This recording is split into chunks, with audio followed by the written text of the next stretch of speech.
ரெண்டாவது, தஜ்ஜால் வந்து அதே பர்வீன்கிற சகோதரி தான் கேட்குறாங்க, தஜ்ஜால் தாய் தந்தைக்கு பிறந்து கியாமத்து நாளின் நெருக்கத்தில் வருவான் என்று சொன்னீர்கள், அதற்கு ஆதாரம் சொல்லவும் அப்படின்னு கேட்குறாங்க. அப்போ தஜ்ஜால்ங்கிறவன் ஆதியிலேருந்து இருந்துக்கிட்டே இருக்கிறான் அப்படிங்கிற மாதிரி தான் அதிகமான அறிஞர்கள் சொல்கிறாங்க. எங்கே ஒரு இடத்துல இருந்துக்கிட்டு இருக்கிறான், திடீர்னு வெளிப்படுவான் அப்படிங்கிற மாதிரி சொல்கிறாங்க. அப்போ திடீர்னு ஒருத்தனெலாம் வர முடியாது, ஏதாவது எல்லாமே ஆதம்லேருந்து தான் பிறந்து வந்திருக்க முடியும்.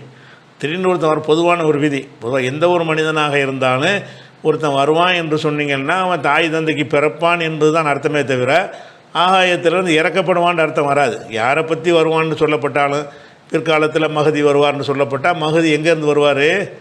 அது ஆகாயத்திலேருந்து வரமாட்டார். இந்த பனு ஆதமுடைய மக்களில் ஒரு சந்ததியாகத்தான் அவர் வருவார். அப்போ யாரை பற்றி வருவார் என்று அறிவிப்பு சொல்லப்பட்டாலும் அதனுடைய பொதுவான அர்த்தமே என்னென்று கேட்டால், எல்லா மனிதர்களும் எப்படி வருவார்கள் அப்படி தான் வருவார்கள். எல்லா மனிதரும் எப்படி வருவார்கள்? ஒரு தாய் தந்தை வழியாக வருவார்கள். இந்த ஒரு பொது விதியே நமக்கு போதுமானது. தஜ்ஜால் வருவான்னு சொல்லப்பட்டிருக்கு. வருவான்டா என்ன வரணும்? அவன் ஏதோ ஒரு தாய் தந்தைக்கு பிறந்து வருவான்ட்டு தான் பொதுவான ஒரு புரிதல் இருக்கும். அதுவே போதுமான ஆதாரம். அது போக இன்னும் சில காரணங்களை வைத்து நம்ம என்ன செய்யலாம், இதை தஜ்ஜால் வந்து இன்னும் பிறக்கவெல்லாம் இல்லை, அவன் எங்கேயும் சங்கிலியால் பிணைக்கப்பட்டுலாம் இருக்கலை, இனிதான் பிறக்க போகிறான், மனித குலத்தில் ஒருவனாக தான் பிறப்பான் என்பதற்கு இன்னும் பல செய்திகளை நம்ம சான்றாக எடுக்கலாம். அதில் ஒரு செய்தி எடுப்பதாக இருந்தால் புகாரியில் 1354வது ஹதீஸ். அதில் என்ன வருதுன்னு கேட்டால், ரசூலுல்லாஹ்வுடைய காலத்தில் இப்னு சையாதுன்னு ஒரு பையன் இருந்தான், ஒரு இளைஞன். அவன் என்ன செய்கிறான்னா, சில விஷயங்களை வந்து ஒரு மறைமான விஷயங்களெல்லாம் சொல்கிற மாதிரியாக ஊர் மக்கள்கிட்டலாம் செய்தி பரவுகிறது. அவன் என்னத்தையே சொல்கிறான், மனசில் உள்ளலாம் கண்டுபிடிக்கிறான், அப்படி இப்படின்னு செய்தி பரவன உடனே அப்போ இதை கேள்விப்பட்ட ரசூலுல்லாஹ் என்ன செய்கிறாங்கன்னு கேட்டால் அவனை போய் பார்க்க போகிறாங்க. அந்த ஒரு பெரிய சம்பவம். உமர்லாம் என்ன செய்கிறாங்கன்னு கேட்டால், இவன் வந்து தஜ்ஜாலு தான், இவனை நினைக்கிறார் உமர், இவன் தஜ்ஜாலு, இவனுக்கு நான் கொண்டு விடுறேன் அப்படின்ட்டு ரசூலுல்லாஹ்ட்ட சொல்லுவார். எப்படி கேட்பாருன்னு கேட்டால், தானி யார சொல்லலாம், அல்லாஹ்வுடைய தூதரை என்னை நீங்கள் விடுங்க, அல்லரிப்பு உனக்கஹூ, அவன் கழுத்தை நான் வெட்டுறேன். இந்த 1354 புகாரியில் வருகிறது. அப்போ ரசூலுல்லாஹ் சொல்லுவாங்க, ஈய குன்ஹு, அவனாக இருப்பானேயானால், இவன் தஜ்ஜாலாக இருப்பானேயானால், ஃபலன் து சல்லத் அலைஹி, அதை கொள்கிற பொறுப்பு உன்னுடையது இல்லை. இல்லம் யகுன்ஹு, அவனாக இல்லை என்று சொன்னால், லா ஹைர லக்க ஃபீ கத்லிஹி, அவனை கொள்றதில் உனக்கு ஒரு நன்மையும் கிடையாது. அப்போ அவர் என்ன செய்கிறாருன்னா, இவன் தஜ்ஜால் தான் என்று அவன் நினைக்கிறார். அப்போ ரசூலுல்லாஹ் என்ன செய்கிறாங்கன்னா, தஜ்ஜாலாக இருந்தால் உனக்கு என்ன பிரச்சனை, அது ஈசா நபியில் கொள்ளுவார், தஜ்ஜாலை கொள்வதற்குரிய வேலை ஈசா நபி கொடுக்கப்பட்ட, நீ எதுக்கு கொள்கிறேங்கிற? அப்போ அப்படி சொல்கிறாங்க. அப்போ இந்த ஒரு ஹதீஸில் இதில் நம்ம என்ன விளங்குறோம் என்று கேட்டால், ரசூல் ஸல்லல்லாஹு அலைஹி வஸல்லம் வந்து இந்த ஒரு பதிலை எதுக்கு சொல்கிறாங்க, அவனாக இருந்தால் அதுக்கு ஈசா நபி கொள்வாங்க, உன் வேலை இல்லை, பார்த்துக்குறோண்டா. அப்போ அவன் இப்னு சையாதுங்கிறவன் தாய் தந்தைக்கு பிறந்து மதீனாவை சேர்ந்த ஒருவனாக இருக்கிறான் என்று எல்லாருக்கும் தெரிஞ்ச விஷயமா இருக்கிறது. அவனுக்கு அம்மா இருக்கிறாங்க, அவனுக்கு அப்பா இருக்கிறாங்க. அப்போ ரசூலுல்லாஹ் நினைஞ்சிருப்பாங்கன்னா, அவன் எப்படி தஜ்ஜாலாக இருக்கான், அவனுக்கு அப்பா அம்மாவெலாம் இருக்காங்களே, இப்போ தானே பிறந்து இந்த ஊரில் வளர்ந்துருக்கிறான்னு ரசூலுல்லாஹ் அந்த பதிலில் சொல்லியிருப்பாங்க. ரசூலுல்லாஹ் என்ன செய்கிறாங்கன்னா, இருக்கலாம், அவனாக கூட இருக்கலாம், அது உன் வேலை கிடையாது. அவனாக இருந்தால் அது ஈசா நபி பார்த்துக்குருவார். அவனாக இல்லைன்னு சொன்னால் உனக்கு ஒரு நன்மை அதில் கிடையாதுன்னா என்ன அர்த்தம்? அப்போ தஜ்ஜால் என்பதற்கு வந்து தாய் தந்தையருக்கு பிறந்து வருவான் என்ற ஒரு கருத்து தான் ரசூலுல்லாஹ்வுக்கு இருந்திருக்கிறது. அப்படி தான், அதனால தான் தாய் தந்தைக்கு பிறந்த ஒருவனை பற்றி அவர் நினைக்கும் பொழுது சந்தேகத்துக்குரிய வாசகத்தை சொல்கிறாங்க. எப்படி? அவனாக இருந்தால் அவனை கொள்வது உன் வேலை இல்லை, அவனாக இல்லை என்று சொன்னால் அதில் ஒரு நன்மை கிடையாது, விட்டுட்டு போ. அப்படிங்கும்போது என்ன வருது, அவன் தஜ்ஜால் இல்லைன்னு ரசூலுல்லாஹ் மறுக்கலை. பிறகு பார்ப்போம் தஜ்ஜாலுடைய வேலைகளை செஞ்சான்னா தஜ்ஜால்னு பிறகு முடிவெடுக்கலாம். அப்போ அவனாக இருப்பானேயானால் அதை வந்து நீ அதுக்கு பொறுப்பாளி இல்லை என்று சொன்னதில் இருந்து இவன் தஜ்ஜாலாக இருப்பான் என்று உமர் நினைத்தார்ல, அந்த நினைப்பை ரசூலுல்லாஹ் மறுக்கலை. இருந்தால் பார்ப்போம், ஈசா நபி வந்து அவன் கொண்டுருவாங்க, அப்படி இல்லைன்னா உனக்கு வேலை இல்லை அப்படின்னு சொன்னால், அப்போ தாய் தந்தையர் மூலமாக பிறந்த ஒருத்தனை பற்றி தானே அந்த பேச்சு வருது. அப்படி பிறந்தவன் தஜ்ஜாலாக இருக்கலாம் என்ற அந்த பேசிக்கு தப்பாக இருந்தால் அதை ரசூலுல்லாஹ் விளக்கியிருப்பாங்க. அதிலிருந்து அவன் தாய் தந்தைக்கு பிறந்து வருவான் என்பதைத்தான் அந்த இஸ்லாத்தின் ரசூலுல்லாஹ்வுடைய நம்பிக்கையாக இருந்திருக்கிறது என்பதை நம்ம விளங்கிக் கொள்கிறோம். அதே மாதிரி இந்த ஹதீஸுடைய தொடர்ச்சியில் இது 3055 வருதா, 56 57 இந்த கண்டினியூவாக அதே சனதோடு தான் வருகிறது. அதில் இப்னு உமர் சொல்கிறாரு, சும்மா காமன் நபி ஸல்லல்லாஹு அலைஹி வஸல்லம் ஃபின்னாசி. பிறகு ரசூலுல்லாஹ் மக்கள்கிட்ட எந்திரிச்சு நிற்கிறாங்க, அல்லாஹ் புகழ்கிறாங்க. புகழ்ந்துட்டு சும்மா தக்கிற தஜ்ஜால் இந்த டாபிக் நடந்ததுக்கு பிறகு கண்டினியூவாக நடக்கிற இன்னொரு செய்தி. அப்போ என்ன செய்கிறாங்கன்னா, மக்கள்கிட்ட எந்திரிச்சு நின்று சும்மா தக்கிற தஜ்ஜால், பிறகு தஜ்ஜாலை பற்றி குறிப்பிட ஆரம்பித்தார்கள். அப்போ என்ன சொன்னார்கள்னு கேட்டால், நான் அவனை பற்றி உங்களுக்கு எச்சரிக்கிறேன். நூஹ் நபியும் அவருடைய சமுதாயத்துக்கு எச்சரிக்கை பண்ணியிருக்கிறார். இருந்தாலும் அவர்களெல்லாம் சொல்லாத ஒரு செய்தியை நான் உங்களுக்கு இப்போ சொல்லப் போகிறேன். என்ன சொல்லப் போகிறேன் என்று கேட்டால், நீங்கள் தெரிந்து கொள்ளுங்கள், அவன் ஒருகன் ஊனமுள்ளவனாக இருப்பான். அல்லாஹ் என்பவன் ஒருகன் ஊனமுள்ளவன் கிடையாது. அப்போ இவன் தஜ்ஜால் இல்லைங்கிற சொல்ல வளர்க்குறாங்க. அவனை தஜ்ஜால்னு சிலர் நினைக்கிறத பார்த்துட்டு தான் உமர்லான இந்த பதிலை சொல்லிவிட்டு மக்கள்கிட்ட என்ன செய்கிறாங்கன்னா, நீ அவனை தஜ்ஜால் என்ன செய்யாதீங்க, அவனுக்கு 2 கண் நல்லா இருக்குது, தஜ்ஜால்னா ஒரு கண் ஊனமுள்ளவனாக இருப்பான். அந்த ஒரு கண் ஊனம்ங்கிற ஒரு பேசிக்கை வச்சு தான் அவன் தஜ்ஜால் கிடையாதுன்னு ரசூலுல்லாஹ் வளர்க்குறாங்க. அப்போ தாய் தந்தைக்கு பிறந்து வந்திருக்கான்னு அந்த டாபிக் சொல்லியிருப்பாங்க. இல்லாட்டி அவன் எப்படிப்பா அவன் ஏற்கனவே ஒரு இடத்துல இருந்து விலங்குகளில் கட்டப்பட்டிருக்கிறான், அவன் உடச்சிக்கிட்டில் வருவான், இவன் நமக்கு தெரிஞ்சு பிறந்தவனா அவ்வளோ இருக்கிறான், இவன் எப்படி தஜ்ஜாலாக இருப்பான்னு அந்த டாப்பிக்கை சொல்லாமல் ஒருகன் ஊனம்ங்கிற ஒரு டாப்பிக்கை சொல்கிறாங்க என்ற ஒரு செய்தி 3057வது ஹதீஸில் வருகிறது. அதே மாதிரி இது அவனாக இருந்தால்னு அந்த வாசகம் பொதுவாக தான் தஜ்ஜால்னு வாசகம் வரல. அவனாக இருந்தால் அது உன் பொறுப்பு இல்லை. அவனாக இல்லை என்று சொன்னால் அதில் உனக்கு நன்மை இல்லைங்கிறாங்கல்ல. இதில் தஜ்ஜால்னு எங்கே வருது, அதை பற்றி தான் வருது, சிந்திச்சா விளங்குது. இருந்தாலும் அப்படி வாசகம் இல்லையே அப்படின்னு நினைத்தோமே. ஆனால் அபூதாவுடைய அறிவிப்பில் ஈயக்குன் ஃபலந்து சல்லத் அலைஹி ஏனி தஜ்ஜால், அதை தஜ்ஜாலை குறித்து இப்படி ரசூலுல்லாஹ் சொன்னார்கள். அது அவன் தஜ்ஜாலாக இருப்பானேயானால் ஓம் பொறுப்பு இல்லைன்ற தஜ்ஜாலைத்தான் குறித்தாங்க என்ற செய்தி அபூதாவுதில் தெளிவாகவும் என்ன செய்யப்பட்டிருக்கு, சொல்லப்பட்டிருக்கு.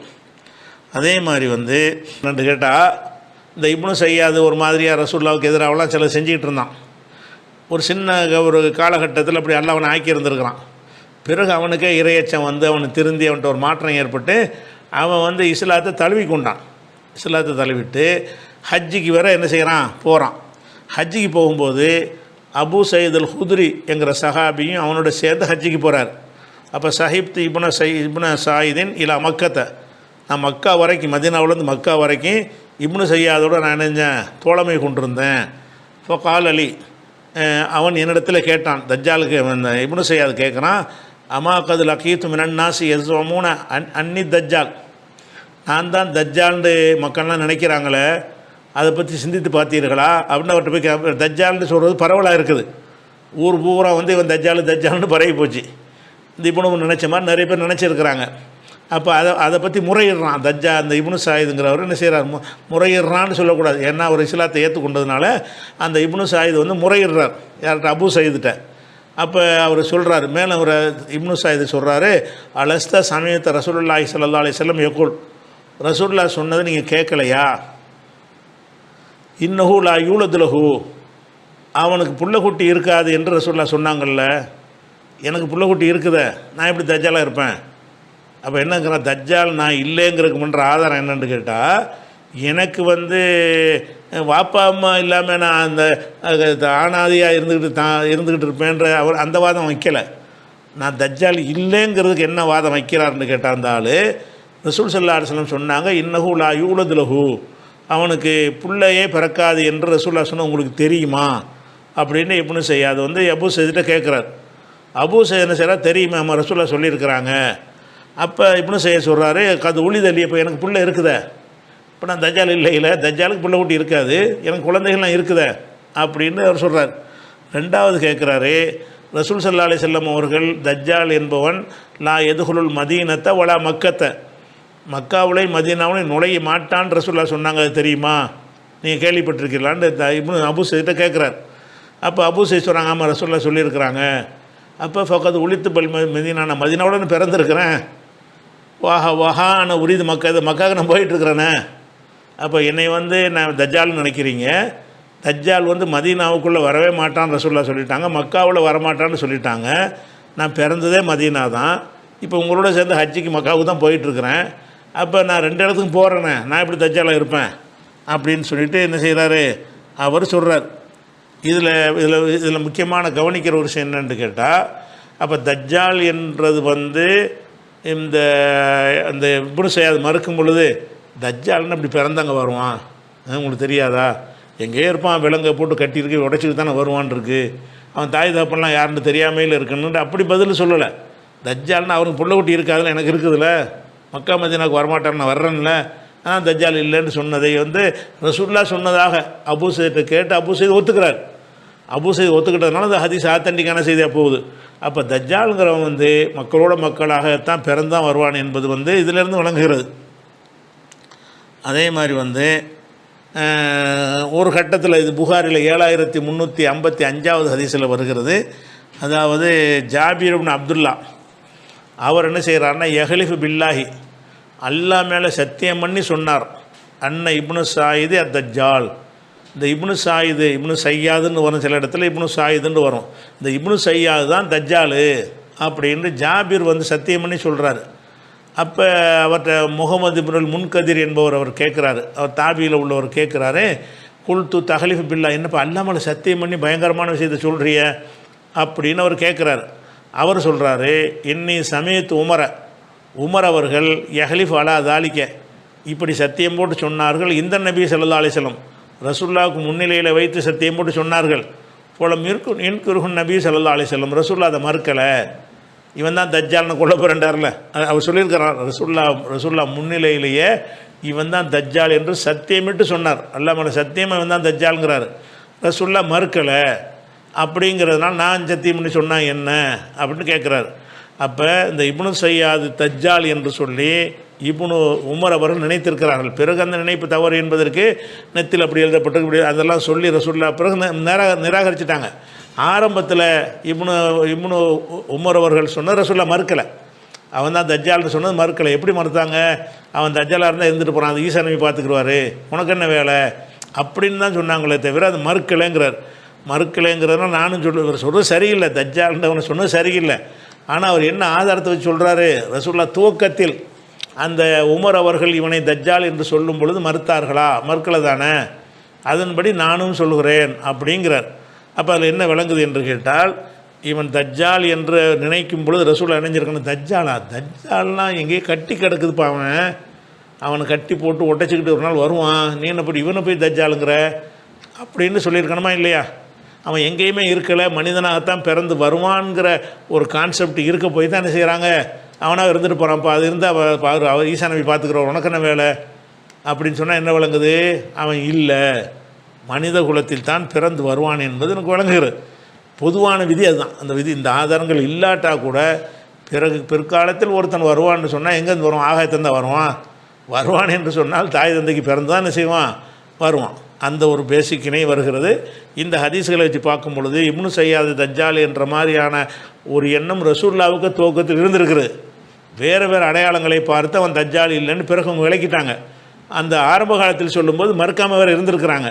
அப்போ அதில் என்ன சொல்லி மறுக்கலை, தஜ்ஜால்னு இப்படி தாய் தந்தைக்கு பிறக்க மாட்டான்னு சொல்லி மறுக்கலையில், தாய் தந்தைக்கு பிறந்தவனும் தஜ்ஜாலாக இருக்கலாம் அப்படிங்கிற ஒரு பேசிக்கு மறுப்பு கிடையாது. அது விளங்கிக்கிறணும்.